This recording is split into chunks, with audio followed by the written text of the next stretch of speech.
Super बाजार cooperative Kankavli, Sindhudurg जिल्ह्यातील एकमेव वातानुकूलित सुपर बाजार. पत्ता सुपर बाजार, Mumbai Goa highway, SM high school समोर, कणकवली. आपल्या अतूट विश्वासामुळेच आम्ही 25व्या वर्षात पदार्पण करतोय. 1 ऑगस्ट रोजी एक दिवस शेतकऱ्यांसाठी, आपल्या अन्नदात्यासाठी या संकल्पनेतून तेरसेबांबर्डे येथील प्राथमिक शाळेचा कार्यक्रम पार पडला. यावेळी जिल्हाधिकारी तृप्ती धोडमिसे, CEO रवींद्र खेबुडकर, जिप अध्यक्ष प्रमोद कामत यांच्यासह अनेक मान्यवर उपस्थित होते.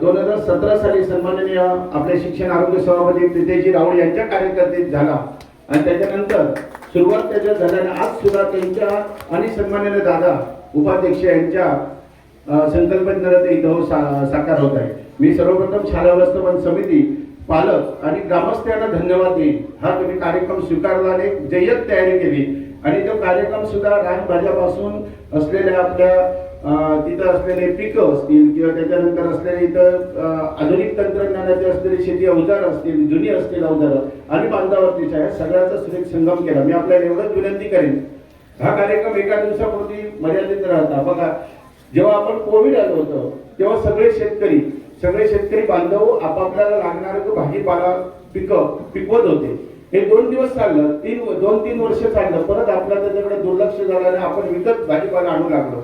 मी आपल्याला जिल्हा परिषदेच्या अध्यक्षाने कार्यक्रमाच्या उद्दिष्टासाठी एवढीच विनंती करेन, जसं आपण कोविड काळात आपल्याला प्रसंग म्हणून आपण तो भाजीपाला आणि स्वतःसाठी पिकवत होतो, आज रासायनिक प्रक्रिया केलेली भाजी किंवा इतर सगळं आपल्याला मिळतं, तसं आपल्या आरोग्यासाठी, आपल्या मुलांच्या आरोग्यासाठी, कुटुंबाच्या आरोग्यासाठी तसंच आपण परत बागा आपल्या फुलवाव्यात आणि आपण आपल्याला लागेल तो भाजीपाला घेऊन आपण तो विकावा अशी आपल्याला विनंती करतो. आणि हा कार्यक्रम सुंदर कार्यक्रम आयोजित केल्याबद्दल दोन्ही विभागाच्या आपल्या सभापतींना आणि शाळा समितीला धन्यवाद देतो. एक खूप चांगला कार्यक्रमात यायची संधी मिळाली असं वाटतंय, कारण या कार्यक्रमासाठी मला सन्माननीय जिल्हा परिषद अध्यक्ष, उपाध्यक्ष आणि सभापतींनी फार आग्रह केला होता. म्हणजे खूप आधीपासून की मॅडम तुम्हाला या कार्यक्रमाला यायचंच आहे.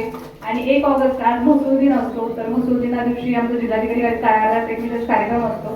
त्यामुळे मला असं वाटत होतं की होणार नाही, परंतु त्यांनी इतका आग्रह केला आणि त्यांनी या रूपरेषा समजावून सांगितली की मॅडम असं असं असतं, तर खूपच छान वाटलं की ती चांगली संकल्पना आहे आणि मग ती बघायलाही मला आवडलं.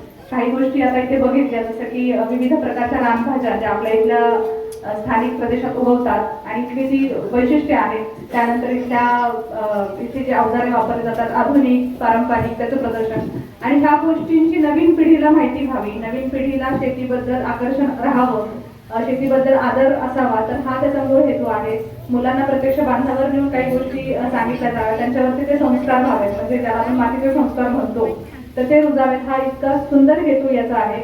आणि खरोखरच खूप छान नियोजन आपण केलं, सर्वांनी मिळून खूप छान एक कार्यक्रम केलेला आहे. आणि जसं जिल्हा परिषदेने हा उपक्रम यापूर्वी देखील राबवला होता 2017 मध्ये आणि पुन्हा हाती घेतलाय. आज सर्व शाळांमध्ये हा साजरा होतोय. नक्कीच जिल्हा परिषद व्यवस्थापन असेल किंवा खासगी व्यवस्थापनाच्या शाळांमध्ये देखील आज हा साजरा केला जातो, कारण येताना मला 1-2 शाळांचे ग्रुप दिसले होते आणि खूप सुंदर, म्हणजे उत्सवाचं स्वरूप पूर्ण जिल्हाभरात आलं असावं असं मला वाटतंय. तर त्याबद्दल जिल्हा परिषदेचं मी खूप कौतुक करते. खरोखरच छान आहे आणि आपल्या पुढच्या पिढीला तसं घडवलं गेलं पाहिजे. त्यांची मातीची असलेली नाळ तुटू नाही दिली पाहिजे, त्यांच्यात ते संस्कार झाले पाहिजेत. आणि शेवटी जग कितीही तंत्रज्ञानाने पुढे गेले, कितीही गॅजेट तयार झाले, तरी पण शेवटी अन्नाचा जो कण तो त्या मातीतूनच उगवणार आहे, त्याला काही दुसरा पर्याय नाहीये. तर त्या गोष्टीचं भान ठेवण्याचा आज एक दिवस तुम्ही करत आहात, त्याबद्दल पुन्हा एकदा मी तुमचे अभिनंदन करते. शाळेचं कौतुक खूप छान पद्धतीने केलं, मुलांचं कौतुक, आमची योजना त्यांनी समजावून सांगितली लोकांना आणि खूप छान पद्धतीने मुलांनी देखील आल्यापासून स्वागत असेल किंवा सर्व गोष्टी तिथे माहिती देखील खूप छान सांगितली, खूप उत्साह होता मुलांचा. तर हेच अपेक्षित आहे. त्याबद्दल शाळेचं देखील मी नक्की कौतुक करेन. असे कार्यक्रम वारंवार व्हावेत. आपली जे मातीचे संस्कार असतील, आपली कला संस्कृती, आपल्या गोष्टी आपण जपल्या पाहिजेत. आपल्या गोष्टींचा आपणच आदर केला पाहिजे. आपण जर आदर नाही केला तर दुसरं कोणी करणार नाही.